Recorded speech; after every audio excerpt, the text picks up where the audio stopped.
اعوذ باللہ من الشیطان الرجیم بسم اللہ الرحمن الرحیم ان اللہ وملائکتہ یصلون علی النبی یا ایہا الذین آمنوا صلوا علیہ وسلموا تسلیما اللہم صلی علی سیدنا و نبینا و شفیعنا و مولانا محمد وعلی آل محمد وبارک وسلم۔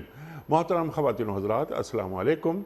پیام صبح کے ساتھ ایک بار پھر حاضر، میں ہوں آپ کا میزبان انیق احمد۔ خواتین و حضرات، جمعہ اور ہفتہ 2 دن ایسے ہوتے ہیں کہ جن میں ہم آپ کی جانب سے آئے ہوئے سوالات کو جمع کر کے اپنے عہد کے ایک جید مفتی صاحب کی خدمت میں پیش کرتے ہیں اور حاصل کرتے ہیں اپنے لیے قرآن و سنت کی روشنی میں رہنمائی۔ یہ 2 دن جو پروگرام سوال جواب کے ہم نے رکھے ہیں، اس کا بنیادی مقصد یہی ہے کہ ہمارے اور آپ کے ذہنوں میں کوئی کنفیوژن باقی نہ رہے۔ بعض اوقات بہت سارے افراد، خاص طور پہ ہمارے نوجوان، اپنے ذہنوں میں کچھ ابہام لے کر گھومتے ہیں اور پھر ایک وقت ایسا آ جاتا ہے ان نوجوانوں پر، خاص طور پر نوجوانوں پر، ان کے ذہن میں نعوذ باللہ نعوذ باللہ نعوذ باللہ یہ بات آ جاتی ہے کہ شاید ہمارے دین کے پاس اس مسئلے کا کوئی حل نہیں۔ ایسا نہیں ہے، اس کائنات کا کوئی ایک مسئلہ بھی ایسا نہیں کہ جس کا حل ہمارا دین عطا نہ کرتا ہو۔ خواتین و حضرات، بس بات اتنی ہے کہ کسی جید عالم دین کی خدمت میں، مفتی صاحب کی خدمت میں اپنے مسائل پیش کیے جائیں اور ان سے حاصل کیا جائے قرآن و سنت کی روشنی میں اپنے مسائل کا حل۔ آج کے ہمارے معزز مہمان محترم مفتی محمد زبیر صاحب۔ مفتی محمد زبیر صاحب ایک جانا مانا نام، مقبول اور محبوب نام ہمارے ملک کا، فارغ التحصیل دارالعلوم کراچی، کئی کتابوں کے مصنف، محتمم جامعہ صفا۔ تشریف فرما ہے قاری قرآن قاری عبدالسبحان صاحب۔ قاری عبدالسبحان صاحب تشریف لائے ہیں بنوں سے۔ خواتین و حضرات، ایک بہت خوبصورت لہن کے مالک، پاکستان کا ایک بڑا نام۔ آپ سے گزارش یہ ہے کہ سورۃ الضحیٰ کی تلاوت سے آج کے پروگرام کا آغاز فرمائیں محترم قاری عبدالسبحان صاحب۔ اعوذ باللہ من الشیطان الرجیم۔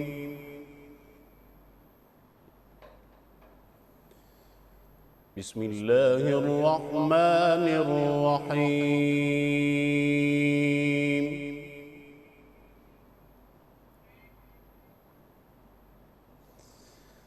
والضحى والليل إذا سجى ما ودعك ربك وما قلى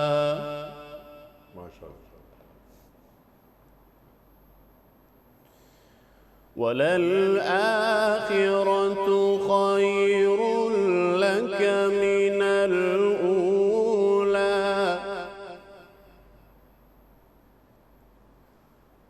ولسوف يعطيك ربك فترضى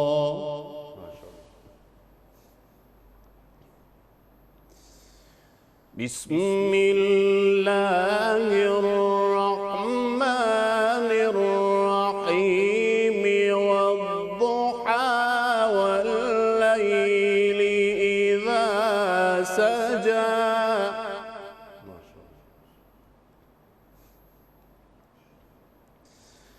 ما ودعك ربك وما قلى وللآخرة خير لك من الأولى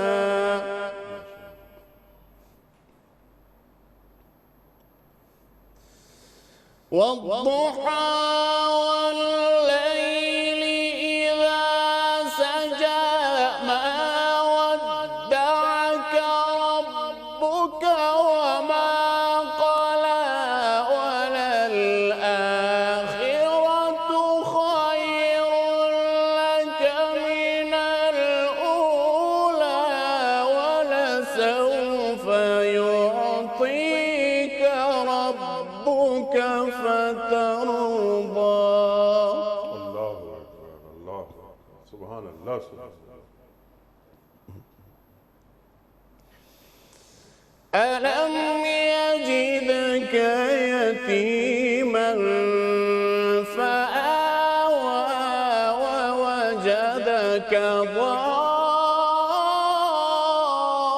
ضالا فهدى ووجدك عائلا فأغنى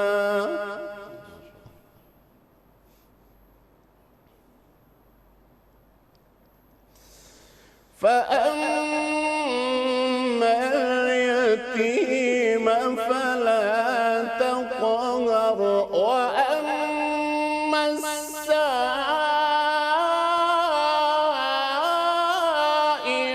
فلا تنهر وأما بنعمة ربك فحدث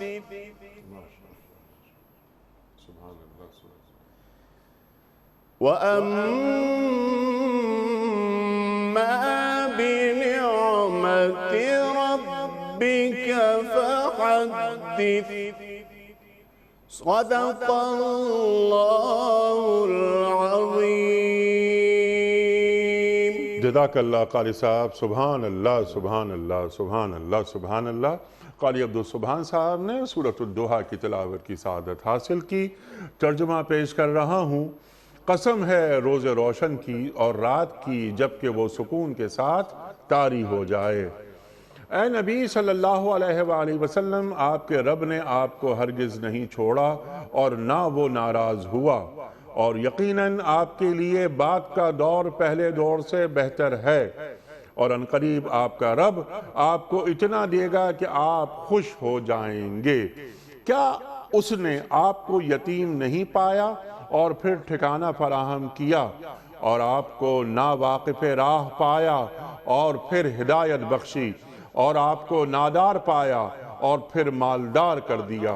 لہٰذا یتیم پر سختی نہ کیجیے اور ساحل کو نہ جھڑکیے، اور اپنے رب کی نعمت کا اظہار کیجیے. صدق اللہ العظیم. مفتی صاحب کی خدمت میں آج کے پروگرام کے حوالے سے پہلا سوال. مفتی صاحب آپ کے لیے پہلا سوال محمد احمد صاحب کا. سوال یہ ہے کہ مرحوم کا قرضہ کون ادا کرے گا؟ سوال ان کا چھوٹا سا ہے، بس یہ ارشاد. بسم اللہ الرحمن الرحیم نحمدہ و نصلی علی رسول الکریم اما بعد. سب سے پہلی بات تو یہ ہے کہ ان کے اس سوال کے پیچھے حقوق العباد کی ادائیگی کی جو فکر چھپی ہوئی ہے، یہ فکر، یہ جذبہ بڑا قابل تحسین ہے. یقین جانیے کہ شہید کا بہت بڑا مقام اور درجہ ہے. ٹھیک. آپ کو معلوم ہے کہ اگر خون کا ایک قطرہ گرتا ہے تو حدیث رسول صلی اللہ علیہ وسلم کے اندر آتا ہے وہ قطرہ لہو کا بعد میں زمین پر گرتا ہے، اس کے سارے کے سارے، صغیرہ بھی کبیرہ بھی، خفیہ بھی اعلانیہ بھی، ظاہری بھی باطنی بھی، تمام کے تمام گناہ دھل جاتے ہیں، معاف ہو جاتے ہیں، ختم ہو جاتے ہیں. لیکن جس حدیث کے اندر یہ بات آئی ہے، اسی حدیث کے اندر یہ لفظ بھی آیا ہے الا الدین، مگر قرض معاف نہیں ہوتا.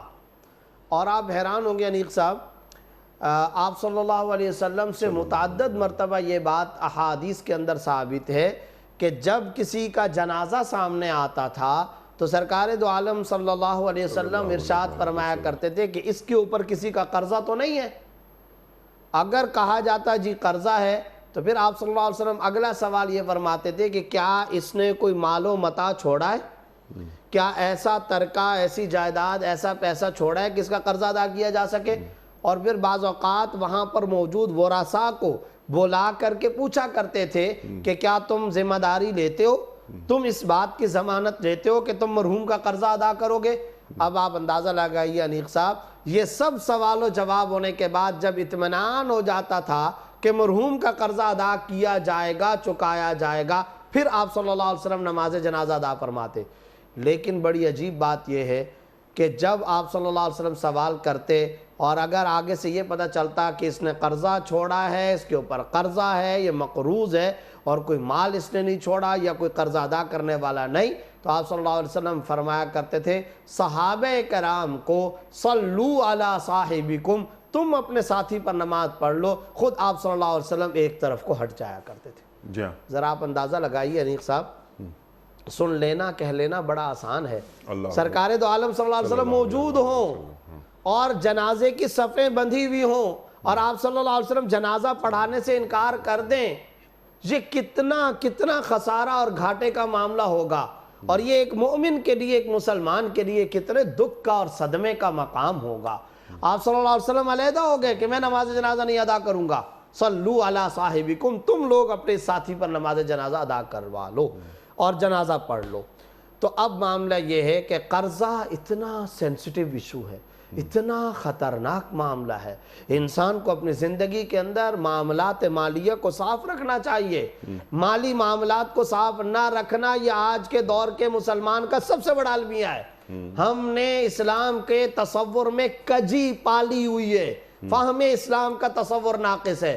ہم یہ سمجھتے ہیں اسلام شریعت اور دینداری کا معاملہ، اور معاملہ یہ ہے کہ آپ نماز پڑھیں، تلاوت کریں، ذکر کریں، محاسبہ کریں، مراقبہ کریں، عمرہ و تراویح حج کریں، بس گویا کہ یہ آپ اعلیٰ درجے کے مسلمان ہو گئے۔ ارے بھائی یہ ہیں حقوق اللہ، یہ سب حقوق اللہ، اگر آپ نے ان حقوق اللہ میں کسی میں کوئی کمی، کوئی کوتاہی رہ بھی گئی تو اللہ سخی ذات ہے، وہ معاف کر دینے والی ذات ہے۔ اللہ سے زیادہ سخی کون ہے؟ وہ سب سے زیادہ معاف کرنے والی غفور، رحیم و رحمان بلکہ غفار ذات ہے، معاف کر دینے والی ذات ہے۔ یا ابن آدم لو بلغت ذنوبک عنان السماء ثم استغفرتنی فغفرت لک ولا ابالی، حدیث قدسی میں آپ صلی اللہ علیہ وسلم ارشاد فرما رہے ہیں اے آدم کے بیٹے تو گناہ کرتا جائے، تیرے گناہوں سے زمینیں بھری، خلائیں بھری، آسمان بھرے، فضائیں بھری، 70-80 سال بغاوت و سرکشی میں گزار دیے، ایک دن تو آ کر اللہ کے سامنے کہتے یا اللہ میں معافی مانگتا ہوں، آنسو کے 2 قطرے بہاتا ہے اور مصلی پر بیٹھ کر کے تو اللہ کے سامنے گڑ گڑاتا ہے، آہوزاری کرتا ہے، یہ 2 قطرے آنسو کے نہیں گریں گے، مصلی اور جانماز کو تم ابھی فولڈ کر کے سائٹ پر نہیں رکھو گے، اللہ 80 اور 90 سال کے گناہ تمہارے پہلے بخش دے گا۔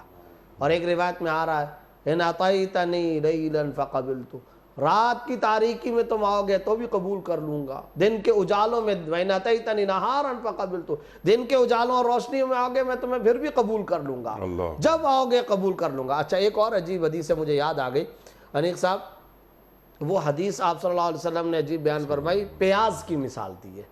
اچھا پیاز کے اندر یہ ہوتا ہے کہ فرمایا جیسے پیاز کے چھلکے ہوتے ہیں، پیاز کے چھلکے پہ در پہ ایک دوسرے پہ چڑھے ہوتے ہیں، درمیان میں سپیس نہیں ہوتا، کوئی ہوا، کوئی گزر، کوئی سپیس، کوئی وقفہ بیچ میں نہیں ہوتا۔ پیاز کی مثال دے کر آپ صلی اللہ علیہ وسلم نے فرمایا کہ اگر کوئی بندہ اتنے گناہ کر چکا، زمینیں، خلائیں، فضائیں، آسمان پہ در پہ اس کے گناہوں سے بھر گئے، درمیان میں اس نے کوئی وقفہ بھی نہیں چھوڑا، پھر آ کر کے وہ اللہ تعالیٰ سے معافی مانگتا ہے اور گڑ گڑاتا ہے اور آنسو بہاتا ہے، اللہ رب العزت اس کو معاف کر دیں گے، اور اللہ کی طرف سے عام معافی اور بخشش کا، مغفرت کا فیصلہ اور اعلان ہے۔ تو یہ ہے حقوق اللہ کا۔ لیکن اب آ جائیے ذرا حقوق العباد، جو سخی ذات اتنی سخاوت کا مظاہرہ کر رہی ہے اسی سخی ذات کے معاملہ کی طرف آئیں، حقوق العباد کا معاملہ۔ بخاری کتاب المغازی جلد ثانی کے اندر روایت موجود ہے، ایک شخص شہید ہو گیا جنگ کے اندر، جب وہ شہید ہوا تو کچھ صحابہ کرام آپس میں بیٹھے ہوئے حلقہ لگا کر کے اور کہہ رہے ہیں فلانا کتنا قابل رشک آدمی ہے اور وہ کتنا اچھا آدمی ہے، وہ تو شہید ہو گیا اللہ تعالیٰ کے راستے میں۔ آپ صلی اللہ علیہ وسلم قریب سے گزر رہے ہیں اور ان کی یہ بات سن لی۔ اب آپ صلی اللہ علیہ وسلم نے ارشاد فرمایا تم تو یہ کہہ رہے ہو کہ وہ بہت اعلیٰ درجہ پا گیا، میری آنکھیں دیکھ رہی ہیں ان شملۃ التی لم تصبها المقاسم لتشتعل علیہ نارا، میں یہ دیکھ رہا ہوں ایک رومال کا وہ ٹکڑا جو مال غنیمت تقسیم ہونے سے پہلے اس نے اٹھا لیا تھا، کیونکہ قانون شریعت تو یہ ہے کہ مال غنیمت جمع ہوگا، سپہ سالار و کمانڈر اور امیر المومنین شرعی قانون کے مطابق اس کو تقسیم کرے گا، تمام مجاہدین میں برابر تقسیم ہوگا، اس میں فے کے احکام چلیں گے، بیت المال کا حصہ چلے گا، اس کے اندر پورے کا پورا قانون شریعت۔ لیکن اگر مال غنیمت ابھی جمع نہیں ہوا، کسی نے اس میں سے اٹھا لیا، بندوں کے اس نے حقوق کو تلف کر لیا ہے۔ اور یاد رکھیے اسی کے اندر آج کے قومی اموال بھی ہیں، ریاستی اموال بھی ہیں، قومی ملکیتیں بھی ہیں، وہ مال بھی جو اجتماعیت رکھتا ہے، ملک کا مال و پیسہ سب کا سب اس کے اندر شامل ہے، کیونکہ وہ بھی حقوق العباد تھا، یہ بھی حقوق العباد، وہ بھی لوگوں کا مال تھا، یہ بھی لوگوں کا مال۔ آپ صلی اللہ علیہ وسلم نے کیا سخت وعید بیان فرمائی، میری آنکھیں تو یہ دیکھ رہی ہیں رومال کا وہ ٹکڑا جو مال غنیمت تقسیم ہونے سے پہلے اس نے اٹھا لیا تھا، وہ آگ کا توق بن کر اس کے گلے میں لٹکا دیا گیا۔ اب آپ اندازہ لگائیے جس کی شہادت پہ رشک کیا جا رہا ہے، آپ صلی اللہ علیہ وسلم یہ فرما رہے ہیں۔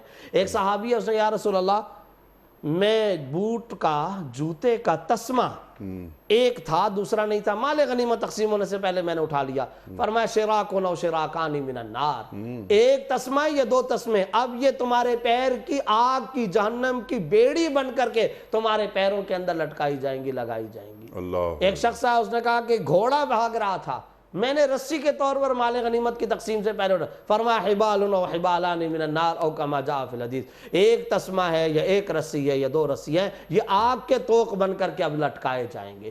کیوں اتنی سختی ہے؟ وجہ کیا ہے؟ انیق صاحب وجہ صرف اور صرف یہ ہے کہ یہ حقوق العباد کا معاملہ ہے۔ من اصلح سریرتہ اصلح اللہ علانیتہ، جو یہ چاہتا ہے میرے اعلانیہ حالات کی اصلاح ہو جائے اور عزت مجھے مل جائے، شہرت میری نیک ہو جائے، اسے چاہیے، قانون شریعت یہ ہے اصلح سریرتہ، اپنے خفیہ حالات کی اصلاح کر لے۔ اور اگلا جملہ کیا ہے؟ وَمَنْ أَصْلَحَ فِي مَا بَيْنَهُ وَبَيْنَ النَّاسِ أَصْلَحَ اللَّهُ فِي مَا بَيْنَهُ وَبَيْنَ اللَّهِ۔ جو آدمی اپنے اور لوگوں کے درمیان تعلقات کو ٹھیک کر لیتا ہے، اب اس کے اور اللہ کے درمیان تعلقات درست ہو جائیں گے۔ لیکن اگر آپ کے تعلقات پڑوسی کے ساتھ صحیح نہیں ہیں، ماں باپ کے ساتھ صحیح نہیں ہے، بندوں کے ساتھ صحیح نہیں ہے، آپ کا اللہ کے ساتھ تعلق درست نہیں ہو سکتا جب تک کہ ازالہ نہ کریں حقوق العباد کی کوتاہی کا۔ جو تلفی آپ نے کی ہے بندوں کے کسی بھی حق کی شکل میں، جب تک آپ اس کا ازالہ نہیں کریں گے تلافی نہیں ہو سکتی۔ لہٰذا ان کے سوال کا مختصر جواب یہ، مرحوم پر اگر قرضہ ہے تو کفن دفن کے متوسط اخراجات سب سے پہلے اس کے ترکے سے نکالے جائیں گے، تجہیز و تکفین کا خرچہ نکالنے کے بعد اب یہ دیکھا جائے گا کہ مرحوم پر جس قسم کا کوئی قرضہ ہے وہ قرضہ ان کے ترکے سے ادا کیا جائے گا، ان کے مال و جائیداد سے۔ اگر مرحوم نے بیوی کا مہر ادا نہیں کیا تھا، بیوی نے ذاتی زندگی کے اندر ان کی خوشی کے ساتھ قلبی رضامندی کے ساتھ معاف نہیں کیا تھا، وہ بھی قرضہ ہے، وہ قرضہ بھی مائنس کیا جائے گا اور ادا کیا جائے گا۔ تیسرے نمبر پر مرحوم نے اگر کوئی جائز وصیت کی ہے تو 1/3 کی حد تک اس وصیت پر عمل کیا جائے گا۔ ابتدائی یہ 4 کام کرنے کے بعد اب مرحوم کی پوری میراث شرعی قانون کے مطابق ان کے تمام شرعی ورثاء میں تقسیم کرنا ضروری ہوگا، لیکن پہلے یہ 4 کام ہوں گے۔ اس میں ٹاپ آف دا لسٹ کیا ہے؟ کفن دفن کا متوسط خرچہ، اس کے فوراً بعد جو خرچہ ہے وہ یہ کہ ان کا قرضہ ادا کیا جائے گا۔ اگر ان کے ترکے کے اندر اتنا مال نہیں ہے کہ وہ قرضہ ادا کیا جا سکے تو اب معاملہ یہ ہے ورثاء کا معاملہ ہے۔ کسی وارث پر شرعاً فرض تو نہیں ہے کہ وہ مرحوم کا قرضہ ادا کریں، واجب بھی نہیں ہے، فرض بھی نہیں، لیکن پھر ان کو یہ ذہن میں رکھنا چاہیے ان کا پیارا، ان کا مورث، ان کا میت، یہ جو اس دنیا سے چلا گیا ہے وہ بہرحال عذاب میں رہے گا جب تک کہ اس کا وہ قرضہ ادا نہ کیا جائے۔ تو اب اگر بیٹا ہے، بیٹی ہے، اللہ نے ان میں سے کسی کو استطاعت دی ہے، وہ اگر اپنے طور پر، ان کو ترغیب دی جائے گی لیکن ان پہ فرض نہیں ہے، کنڈیشنل نہیں ہے، واجب نہیں ہے، وہ اگر اپنے طور پر مرحوم کا قرضہ چکا دیتے ہیں، ادا کر لیتے ہیں تو بہت اچھی بات ہے، اس سے مرحوم کا وہ قرضہ بھی ادا ہو جائے گا اور مرحوم کی گردن بھی اس قرضے سے آزاد ہو جائے گی۔ یہ پورا پروسیس ہے، اس طریقہ کار پر عمل کرنا ضروری ہے۔ سبحان اللہ، سبحان اللہ اور جزاک اللہ۔ شعیب صاحب کا سوال ہے اگلا کہ کیا نکاح پڑھانے کی اجرت لینا جائز ہے؟ اصولی طور پر دیکھیں، پہلے تو یہ سمجھنا چاہیے کہ نکاح الگ سے پڑھانا یہ بھی کوئی ضروری نہیں ہے۔ نکاح تو 3 چیزوں کا نام ہے، عورت اور مرد آپس میں ایجاب و قبول کریں، پہلی شرط ایجاب و قبول، دوسری شرط گواہ ہونے چاہیے، تیسری شرط مہر کا تذکرہ کرنا چاہیے۔ مہر، گواہ، ایجاب و قبول، بس۔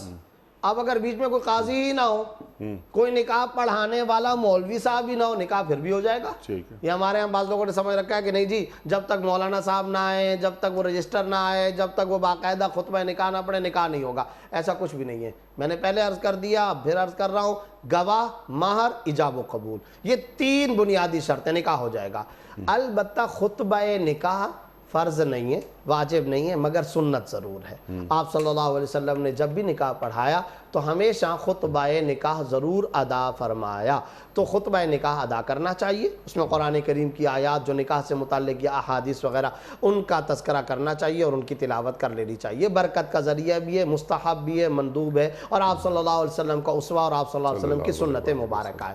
اب وہ خطبہ خود اگر شوہر پڑھ لے تو بھی ٹھیک ہے، گواہوں میں سے کوئی پڑھ لے تو بھی ٹھیک ہے، اور اگر کوئی باقاعدہ مولانا صاحب مولوی صاحب آ جاتے ہیں وہ آ کر کے خطبہ پڑھ لیتے ہیں تو اچھی بات ہے اور برکت کا ذریعہ ہے۔ جیسا کہ آپ کو پتہ ہے ہم دعا کی درخواست کر لیتے ہیں کسی اللہ والے سے، ہم کسی متقی و پرہیزگار سے کہتے ہیں آپ ہمارے سر پر دست شفقت پھیر دیں۔ صحابہ کرام اپنے بچوں کو آپ صلی اللہ علیہ وسلم کے بعد لے جایا کرتے تھے، یا رسول اللہ ان کے حق میں دعا فرما دیجئے، آپ صلی اللہ علیہ وسلم دست شفقت رکھا کرتے تھے، اپنا دست اقدس پھیرا کرتے تھے۔ تو اس طریقے سے اپنے اپنے زمانے کے بزرگوں کے پاس جانا یہ ایسا ایک خیر والا برکت والا کام ہے، وہ کسی مولوی صاحب امام مسجد کے ذریعے سے کرواتے ہو تو یہ اچھی بات ہے۔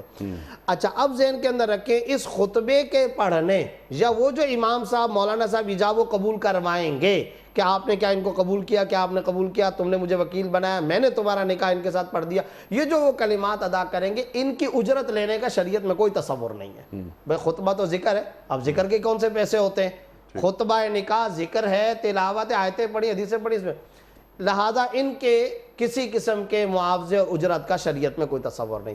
البتہ آج کل کے دور کے اندر چونکہ آپ کو معلوم ہے کہ باقاعدہ رجسٹر اور نکاح فارم پر کیا جاتا ہے۔ اچھا، اس نکاح فارم کے اندر ہوتا یہ ہے کہ نکاح رجسٹرار باقاعدہ نکاح فارم یونین کونسل سے منظور کروا کے لایا کرتا ہے۔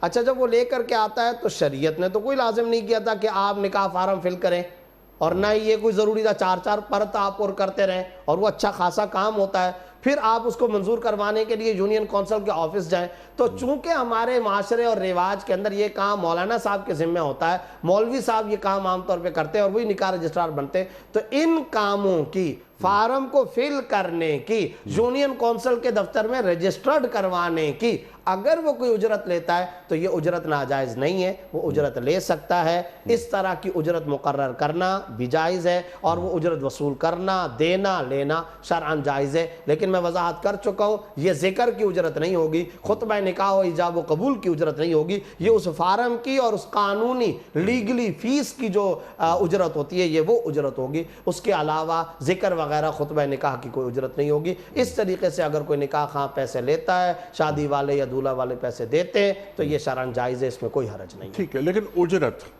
وہ نہیں لے رہا، یونین کونسل گورنمنٹ وغیرہ کی جو فیس وغیرہ وہ تو بہت معمولی ہوتی ہے، لیکن عام طور پر جو نکاح خواہ ہوتا ہے وہ بہت پیسے لیتے ہیں۔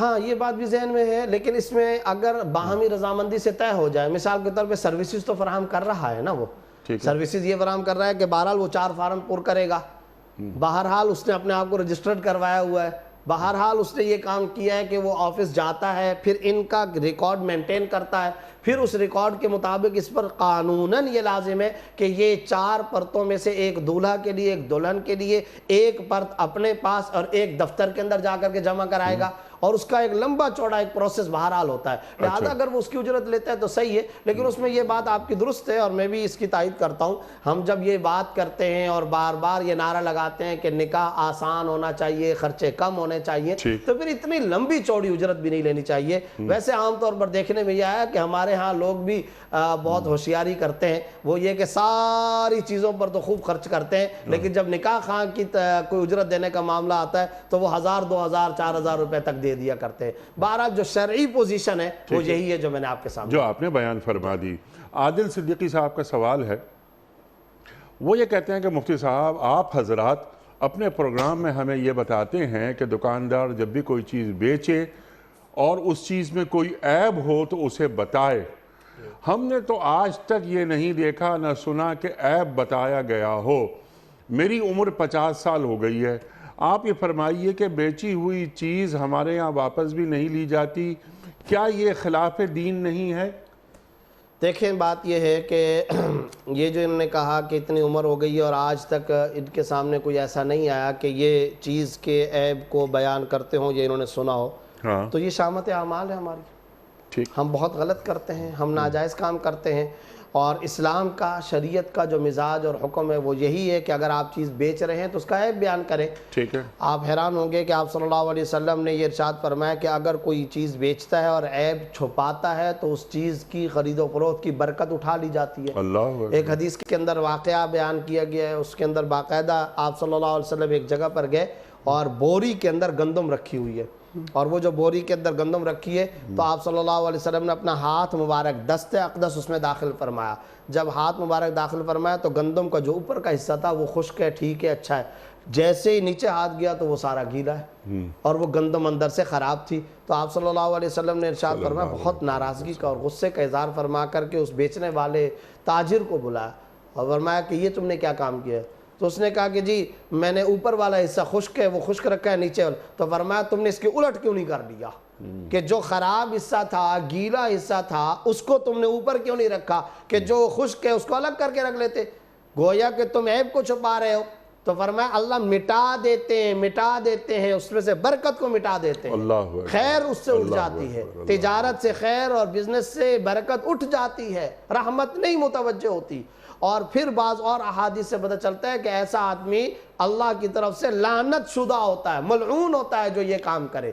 تو اصل مزاج شریعت یہی ہے کہ عیب چھپانا نہیں چاہیے، عیب کو بیان کرنا چاہیے، عیب کو بیان کرنا چاہیے. یہ شریعت کا مزاج ہے. اور دیکھیں چیز کی خرید و فروخت پر آپ کے رزق کا دار و مدار نہیں ہے. رزق اللہ تعالیٰ دیتا ہے. آپ نے کب سے اس کو رزاق بنا لیا ہے؟ آپ نے کسٹمر کو کب سے رازق سمجھ رکھا ہوا ہے؟ آپ نے کب سے دکان کو اپنا سبب رزق، حقیقی رزق کا آپ نے مقام قرار دے دیا ہے؟ یہ نہیں ہے. رازق اللہ رب العزت کی ذات ہے. یہ جو کام ہم صبح شام کرتے ہیں جو اسلام کے تجارتی اخلاقیات کے منافی ہیں، یہی وہ تو اسباب ہے جس کی وجہ سے آج پوری دنیا کے اندر امت مسلمہ، ہمارے پاکستان کے اندر بھی تاجر حضرات اور ہر جگہ جگہ پر پریشانیوں کا شکار ہے. تاجر اپنی جگہ پہ پریشانیوں کا شکار، خریدنے والا، بیچنے والا، برکتیں اٹھ گئی، خیر اٹھ گئی، رخصت ہو گئی. یہ خیر کیوں؟ اس لیے کہ یہ جو بنیادی امور تھے شریعت کے ہم ان کو پورا نہیں کرتے. پھر اسی طریقے سے آپ حیران ہوں گے، من اقال نادمن اقال اللہ عثراتہ یوم القیامہ او کما جاء فی الحدیث. ایک آدمی آپ کے پاس آیا اور وہ خرید کر کوئی چیز چلا گیا، اس کو پچھتاوا ہو گیا. اس نے کہا کہ یار یہ جو میں نے چیز لی ہے یہ میرے کو پسند نہیں ہے، یا میں نہیں لے سکتا، یا یہ ہو گیا. اب وہ آ کر کے آپ کو واپس کرتا ہے. تو اب شریعت یہ کہتی ہے دیکھو قانون تو یہ ہے کہ آپ اس کی چیز کو قبول نہ کرو، قانون تو یہ ہے، آپ کے اوپر شرعاً کوئی فرض واجب نہیں. لیکن اگر آپ اس کے پچھتاوے اور اس کی حسرت، اس کی پشیمانی کو سامنے رکھتے ہوئے اگر اس کی اس چیز کو واپسی قبول کر لو گے یا تبدیلی کو قبول کر لو گے، قیامت والے دن اللہ تعالیٰ تمہارے گناہ ہی تم سے وصول نہیں کرے گا، تمہارے گناہ تم کو واپس کر دے گا. اللہ اکبر. بتائیے کتنا زبردست اجر و ثواب ہے. من اقال نادمن اقال اللہ عثراتہ یوم القیامہ. ایک صحابی ہیں اور ان کا واقعہ صحیح مسلم کے اندر بھی آتا ہے اور کئی احادیث کے اندر، اور بڑا عجیب. انہوں نے اپنے مدینہ طیبہ میں دکان، بزنس اور تجارت کو خوب ترقی دے دی اور وہ زبردست ترقی پا گئی، زبردست مال و متاع شاندار. شام و یمن سے ان کے قافلے آ رہے ہیں، سٹور ہیں، گودام ہیں، تجارتی سرگرمیاں، سب کچھ. ایک دن اچانک وہ گھر آئے اور آ کر کے کہتے ہیں کہ بس میرا مقصود اصلی حاصل ہو چکا ہے، میں آج کے بعد یہ دکان ختم کرو، جس کو لینی ہے لے لو. کیا بات. لوگ حیران ہو گئے، محلے والے، ان کے اعزاء، گھر والے، اقربا، یہ کیا ہو گیا؟ کون ہے تاجر جو کہے کہ اب سارا مال میں دینے کے لیے تیار ہوں، جو بھی لے کر کے چلا جاوے. اب جب ان سے پوچھا گیا کہ یہ کیوں، انہوں نے کہا میں نے آپ صلی اللہ علیہ وسلم کی یہ حدیث سنی تھی، جو کسی چیز کو بیچنے کے بعد گاہک اور کسٹمر کی طرف سے اس کی تبدیلی کو یا واپسی کو قبول کر لے تو اللہ تعالیٰ اس کے گناہ واپس کر لیتا ہے اور اس کو یہ اجر ملے گا. میں نے تو یہ دکان کھولی ہی اس حدیث کا ثواب حاصل کرنے کے لیے تھی. اور آج ایسا آدمی آج آ گیا یہ آدمی، اس نے آ کر کے پچھتاوا کر کے چیز کو واپس کر دیا، میں نے قبول کر لیا، میرا مقصود اصلی حاصل ہو گیا، میری ساری سرگرمیاں اور تجارتی تمام ایکٹیویٹیز وہ اسی وجہ سے تھی، آج وہ بندہ آ گیا، لہٰذا میں یہ دکان دینے کے لیے، ہبہ کرنے کے لیے تیار ہوں۔ تو گزارش یہ ہے اصل اسلامی اخلاق جی، اور یہ مغرب میں پائے جاتے ہیں، انہوں نے ہماری چیزوں کو لیا ہے، آج انہوں نے ہمارے ایتھکس کو، ہمارے اخلاقیات کو لے لیا۔ اور دیکھیں ایک بات ذہن کے اندر رکھیں، حضرت مولانا مفتی محمد شفیع صاحب رحمۃ اللہ علیہ ایک بات فرمایا کرتے تھے کہ باطل کے اندر ابھرنے کی فی نفسی کوئی صلاحیت نہیں ہوتی ہے، باطل ترقی نہیں کر سکتا کبھی بھی، لیکن اگر تمہیں کبھی دنیا میں باطل پھلتا پھولتا نظر آئے، ترقی کرتا ہوا نظر آئے، تو سمجھ جانا اس کے ساتھ کوئی حق بات، کوئی حق چیز لگی ہوئی ہے۔ کیا بات ہے، کیا اور وہ حق چیز اس کو اٹھا رہی ہے۔ اسلام کا ماننے والا مسلمان لازمی ترقی کرے گا، ہر چیز میں لازمی ترقی کرے گا، خسارہ و گھاٹا آ نہیں سکتا۔ اگر آ رہا ہے تو مان جائیے، یقین کر لیجئے، کوئی شر، کوئی حرام، کوئی کفریہ فعل، کوئی ناجائز چیز اس کے اندر شامل ہے جو اس کو ترقی نہیں کرنے دے رہی۔ آج غیر مسلم اگر ترقی کر رہا ہے، کوئی حق چیز اس کے ساتھ لگی ہوئی ہے، چنانچہ وہ حق چیز وہاں پر کیا لگی ہوئی ہے؟ ملاوٹ وہ نہیں کرتے، جھوٹ وہ نہیں بولتے، دھوکہ وہ نہیں دیتے، خریدی ہوئی چیز کو وہ واپسی قبول کر لیتے، تبدیلی کے لیے وہ واپسی قبول کرتے، مسکراہٹ کے ساتھ قبول کریں گے۔ آپ کو صرف اور صرف کوئی عیب بھی نہیں ہے، آپ کو صرف اور صرف پسند نہیں آیا، مہینوں بعد آپ گئے، زیادہ سے زیادہ وہ رسید کا مطالبہ کر لیں گے۔ اور یہ بھی ہمارے دوستوں نے بتایا، میرے ایک دوست ہیں جو لندن کے اندر رہتے ہیں، ڈیوزبری میں، شکیل فاروق برطانوی صاحب، انہوں نے کہا کہ میں نے باقاعدہ فٹ بال کے لیے اپنے جوتے لیے، بوٹ لیے، اور کئی دنوں تک میں نے میدان کے اندر اس کو استعمال کیا، لیکن وہ مجھے پسند نہیں تھے۔ میں نے جا کر کے دکاندار کو بتایا اور اس انگریز خاتون کو بتایا کہ یہ مجھے پسند نہیں، اگرچہ میں استعمال کر چکا ہوں۔ مسکراہٹ کے ساتھ اس نے اس کی واپسی کو قبول کر لیا اور اس نے کہا ٹھیک ہے آپ مجھے واپس کر لیں۔ صبح شام یہ واقعات وہاں پر پیش آتے ہیں، آپ کا جانا رہتا ہے، آپ کو خود صبح شام یہ سب چیزیں پیش آتی رہتی ہیں۔ تو انتہائی دکھ کے ساتھ کہنا پڑتا ہے، یہ جتنی تجارتی اخلاقیات ہیں یہ آج ویسٹ کے لوگوں میں پائی جا رہی ہیں، ہے ورثہ ہمارا، ترکہ ہمارا ہے۔ قرآن و حدیث کے اندر حکم ہم کو ان چیزوں کا دیا گیا ہے۔ اور جیسا کہ میں نے آپ کو صحابی کا بتایا، اسی طرح سے جریر رضی اللہ تعالیٰ عنہ کا واقعہ، النصح لکل مسلم، ہر مسلمان کے لیے خیر خواہی۔ انہوں نے فرمایا، یہ جملہ مجھے سرکار دو عالم صلی اللہ علیہ وسلم نے فرمایا تھا، میں تم کو وصیت کرتا ہوں ہر مسلمان کے لیے خیر خواہی۔ اب میں آپ کو بتاؤں وہ خیر خواہی کیسے کرتے تھے۔ گھوڑا بیچنے کے لیے آ گئے منڈی کے اندر، گھوڑا بیچ رہے، ایک آدمی آیا کسٹمر، اس نے کہا کہ جی یہ گھوڑا میں خریدنا چاہتا ہوں۔ تو انہوں نے کہا کتنے کا؟ انہوں نے کہا جی آپ بتائیں کتنے کا۔ اب وہ خریدار کہہ رہا ہے کہ میں یہ گھوڑا 1500 درہم کے اندر خریدنا چاہتا ہوں۔ یہ بیچنے والا تاجر صحابی رسول ہے اور نبی صلی اللہ علیہ وسلم نے ان کو یہ نصیحت فرمائی۔ یہ فرماتے ہیں ارے تم نے تو اتنی زیادہ قیمت لگا لی، قیمت اس سے کم لگاؤ۔ وہ کہتے ہیں اچھا پھر 1400 لگا لو۔ الٹ معاملہ، کہتے نہیں تم نے پھر بھی زیادہ لگائی ہے، اچھا 1300، 1200، 1100، 1000، 900، 800 کے اندر انہوں نے بیچا ہے۔ یعنی بیچنے والا کہہ رہے ہیں اللہ کے بندے تم یہ قیمت زیادہ لگا رہے ہو، پیسے ذرا کم کرو۔ چشم فلک نے کوئی ایسے بھی انسان دیکھے، ایسے بھی لوگ کبھی دیکھے، ہمیشہ بیچنے والا قیمت بڑھاتا ہے۔ تو اب ان سے پوچھا گیا، انہوں نے جواب میں کہا مجھے رسول اللہ صلی اللہ علیہ وسلم نے نصیحت فرمائی تھی، النصح لکل مسلم، ہر مسلمان کے لیے خیر خواہی۔ میری نظر میں گھوڑے کی قیمت 700-800 سے زیادہ نہیں، یہ 1500 لگا رہا ہے، مجھے نبی کی وہ نصیحت اور وصیت سامنے یاد آئی ہے، لہٰذا میں اس کی قیمت کم کر کے جو اس کی حقیقی ریئل پرائس ہے اس کے اوپر میں یہ گھوڑا بیچ رہا ہوں۔ یہ مسلمانوں کے اخلاق۔ ٹھیک ہے، اور آج کیا ہو رہا ہے؟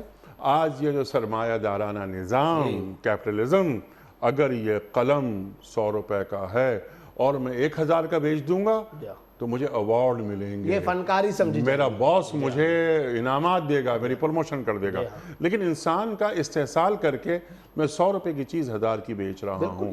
اللہ اکبر۔ ہمارے صدر کی دکانوں میں سائن بورڈ لگے ہوئے، پینا فلیکس لگے ہوئے، باقاعدہ پینٹر سے تحریر کروایا ہوا ہے، یہاں خریدا ہوا مال واپس یا تبدیل نہیں ہوگا۔ گویا کہ ایک محمدی، ایک امتی اعلان کر رہا ہے میں نہیں اس حدیث پہ عمل کرنے والا، میں نہیں نبی صلی اللہ علیہ وسلم کے بیان کردہ فضائل کو حاصل کرنے والا، اعلان کر. میں اکثر ساتھیوں سے کہتا ہوں, تاجروں سے, وہ خدا کے بندو نہیں تبدیل کرتے ہو نہ کرو, اعلان تو نہ لگاؤ. یہ تو تم گویا کہ حدیث کے بالکل الفاظ کے برخلاف اعلان لگا رہے ہو, اور تم نبی صلی اللہ علیہ وسلم کے ماننے والے, تم ایمبیسیڈر ہو, امتی ہو, اور نبی کے سفیر و قاصد ہو, کلمہ گو اور شفاعت کے طلبگار ہو, اور ایسا مزاج رکھتے ہو. تو میں کہتا ہوں کم از کم یہ اعلان نہ لگاؤ. یہ اعلان لگا کر کے پکار کر تاجر کہہ رہا ہے میں نہیں اس حدیث پر عمل کرنے والا, میں نہیں یہ حدیث کو اختیار کرنے والا. تو یہ شامت اعمال ہے. اپنا عیب بھی ظاہر کرنا چاہیے, خریدی ہوئی چیز کو واپس یہ تبدیلی کے لیے قبول بھی کرنا چاہیے. سبحان اللہ, سبحان اللہ. آپ نے فرمایا کہ اپنا عیب بھی ظاہر کر دینا چاہیے. مفتی صاحب, یہ انڈونیشیا اور ملیشیا میں کوئی جہاد تو نہیں ہوا نا؟ جی. گرم مسالے کے تاجر گئے اور انہوں نے وہاں جا کر اپنی چیزیں بیچیں. تو جب وہ بیچتے تھے تو وہ پہلے عیب بتاتے تھے مقامی لوگوں کو. وہ جو آتے تھے وہ خریدتے تھے, وہ کہتے تھے کہ اس میں یہ عیب ہے, یہ عیب ہے, یہ عیب ہے, اور اگر تم نے زیادہ پیسے ہمیں دے دیے ہیں, آواز لگا کے بلاتے تھے کہ تم نے ہمیں زیادہ پیسے دے دیے, یہ اپنے پیسے واپس لو.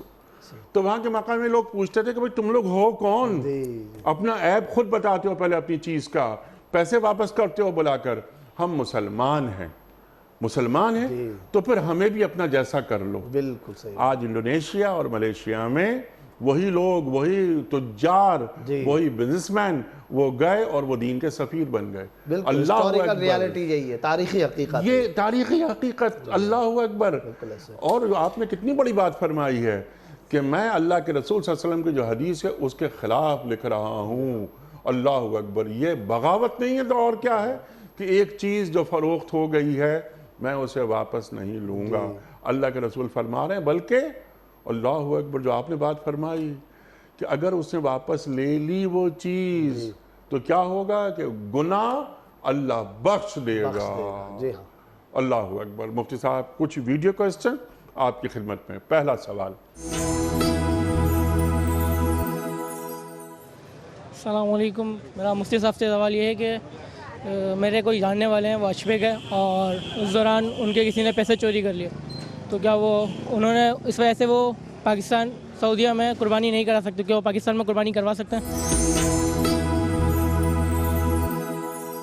جو بات سمجھ میں آئی وہ یہ سمجھ میں آئی کہ پیسے چوری ہو گئے, حج پر گئے ہوئے تھے, تو وہ کیا پاکستان آ کے قربانی کر سکتے ہیں یا انہیں قربانی وہیں کرنی ہوگی؟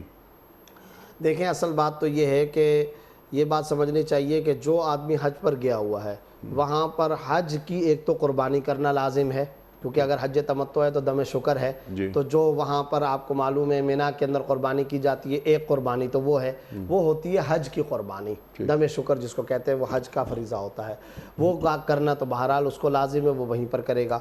اب رہ گئی یہ بات کہ یہ جو سنت ابراہیمی والی قربانی ہے, یہ جو ہم اپنے وطن کے اندر سب لوگ کرتے ہیں, تو یہ جو قربانی ہے یہ کرنا لازم ہے یا نہیں, اس کا دار و مدار ایک اور نقطے پر ہے. نقطہ یہ ہے کہ یہ حاجی وہاں پر مسافر ہے یا نہیں. اگر تو یہ حاجی وہاں پر مسافر ہے, ایسی صورت میں اس پر قربانی واجب ہی نہیں ہے. وہ کیسے؟ اگر مکہ, مینا, عرفات, مزدلفہ, ان سب کو ملا کر اگر اس میں 15 دن سے کم کا قیام ہو رہا ہے, یعنی آخری فلائٹوں کے اندر یہ گیا ہے یا جلدی نکل جانے کا, مدینہ طیبہ کی طرف جانے کا اس کا ارادہ ہے, اگر مکہ, عرفات, مینا, مزدلفہ میں ملا کر 15 دن سے کم کا قیام ہے تو یہ مسافر ہے. اب جب مسافر ہے تو مسافر پر قربانی نہیں ہوتی ہے, لہٰذا نہ تو وہاں پر قربانی کرنا لازم ہے اور نہ ہی اپنے مقام اور وطن کے اندر فون کر کے قربانی کروانا لازم ہے.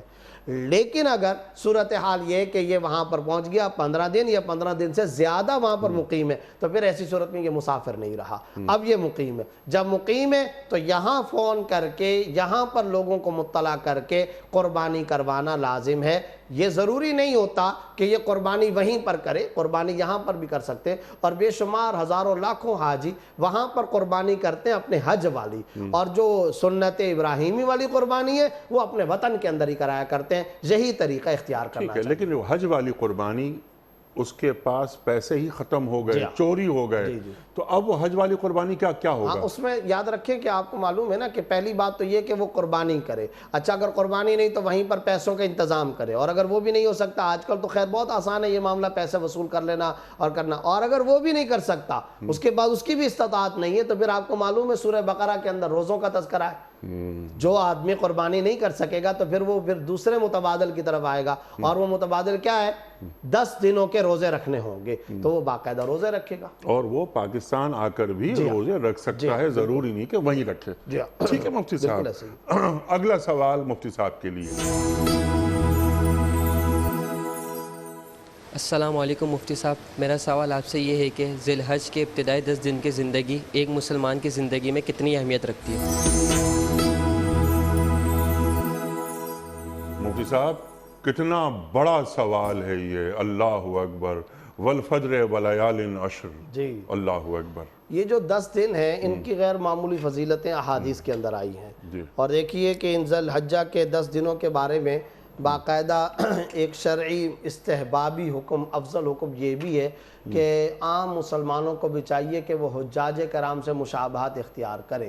اور ایک طرح سے یہ 10 دن حرمت والے ہیں، چنانچہ اس طرح کی حرمت والے کے بال نہیں کاٹنے چاہیے اگر کوئی قربانی کرنے کا ارادہ کرتا ہے، اس کو ناخن نہیں کاٹنے چاہیے اگر اس نے قربانی کرنے کا ارادہ کیا ہے. پھر بعض احادیث سے پتہ چلتا ہے کہ اس کے اندر جو نفلی عمل ہے وہ بڑھا چڑھا کر اس کا اجر و ثواب ملتا ہے، فرض کو بڑھا چڑھا کر اس کا اجر و ثواب ملتا ہے.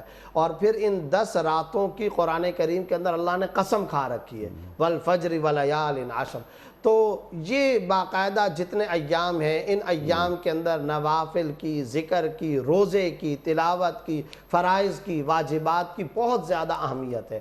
تو میں یہ سمجھتا ہوں حرمت والے ان ایام کے اندر اپنے آپ کو اس طرح کا ایک ایسا روزے دار مسلمان بنا لینا چاہیے جو اگرچہ روزہ اس نے نہیں رکھا ہوا لیکن گناہوں سے اپنے آپ کو بچانا چاہیے.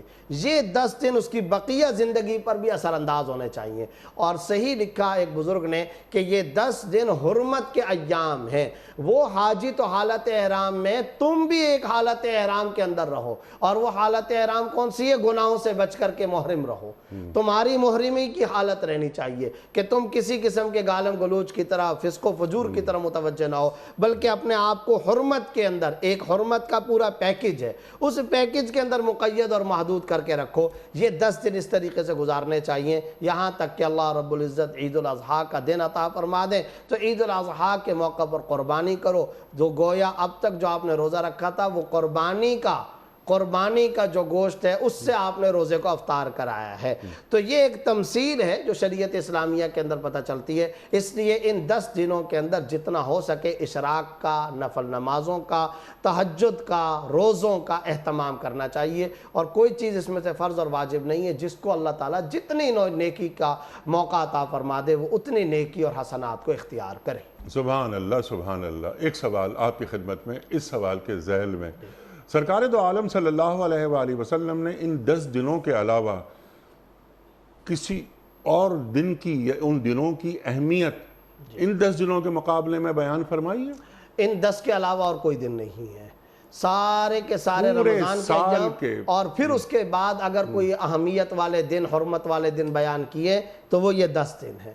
ان 10 دنوں کی میں نے جیسے بتایا تو آپ صلی اللہ علیہ وسلم نے فرمایا، وہ تو حدیث ہے، قرآن میں اللہ نے قسم کھا رکھی ہے، اتنی زیادہ غیر معمولی اہمیت ہے. تو آپ صلی اللہ علیہ وسلم نے بھی ان کو خاص حرمت والے دن قرار دیے ہیں. اس لیے ایک دیکھیں نا، اب یہ ایک عام آدمی جو اپنے وطن میں رہ رہا ہے اور اس کو قربانی کرنے کا ارادہ ہے اور اس کو کہا جا رہا ہے کہ تم بال نہ کٹاؤ، اس کے لیے استحبابی حکم یہ، افضل حکم یہ کہ تم ناخن نہ کٹاؤ. تو پتہ چلتا ہے کہ یہ باقاعدہ حرمت والے ایام ہیں. تو ان دنوں کے اندر اپنے آپ کو باقاعدہ تقوی کے ساتھ پالش کر کے رکھنا چاہیے. روحانیت کو پالش کرنے کا یہ موقع ہے. تو ان ایام کو اسی طرح سے ہی گزارنا چاہیے. سبحان اللہ سبحان اللہ. ذی الحج کے ابتدائی 10 دن پورے سال کے اہم ترین دن ہے.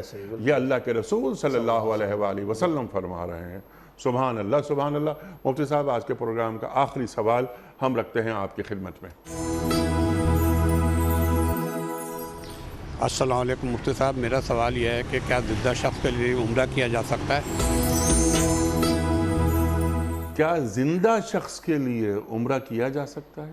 علماء کا اختلاف ہے، بعض حضرات کا ڈفرنس آف اوپینین ہے اس میں، وہ یہ کہتے ہیں کہ زندہ شخص کے لیے عمرہ کرنا کا کوئی تصور نہیں ہے، لیکن اصل بات یہ ہے کہ ہم یہ سمجھتے ہیں کہ زندہ ہو یا مردہ عمرہ کیا جا سکتا ہے، نفلی حج بھی کیا جا سکتا ہے، تلاوت، ذکر، نفلی معمولات، ان کا ثواب پہنچایا جا سکتا ہے۔